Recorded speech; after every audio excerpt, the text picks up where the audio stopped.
મિત્રો, અમદાવાદમાં બનેલો નયન કેસ આજે દરેકના દિલને હચમચાવી નાખે છે. એક સ્કૂલ, એક વિદ્યાર્થી અને એક બેદરકારી, જેનાથી એક નિર્દોષનો જીવ ગુમાવવો પડ્યો.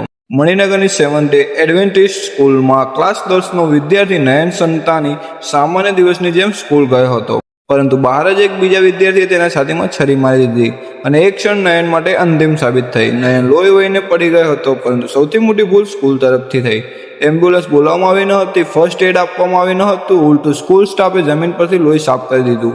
નયન આશરે 30 મિનિટ સુધી પીડાઈ રહ્યો અને અંતે બચી શક્યો નહીં. તપાસમાં બહાર આવ્યું કે આ સ્કૂલમાં પહેલાથી જ 12 કરતાં વધુ ઝઘડા થયા હતા. કેટલાક દિવસો પહેલા જ નયન અને કેટલાક વિદ્યાર્થીઓ વચ્ચે લડાઈ થઈ હતી, પણ સ્કૂલે માત્ર માફી માંગો અને હક કરો કહીને મામલો દબાવી દીધો હતો. આ ઘટનાની પાછળ પ્લાનિંગ હતું એવી શંકાઓ પણ ઊભી થઈ. આરોપી અને તેના મિત્રોના વોટ્સઅપ અને ઇન્સ્ટાગ્રામ ચેક કરી લીધા, જ્યાં લખેલું હતું જે થયું તે થયું, હવે છુપાઈ જા. પોલીસ હાલ આ ચેટ્સની તપાસ કરી રહી છે. આ ઘટનાની ખબર બહાર આવતા જ વાલીઓ અને લોકો ગુસ્સે થઈ ગયા. શાળાની સામે ભારે પ્રદર્શન થયું, બસો અને ગાડીઓ તોડી નાખવામાં આવી. પોલીસે 500થી વધુ લોકો સામે કેસ નોંધ્યા.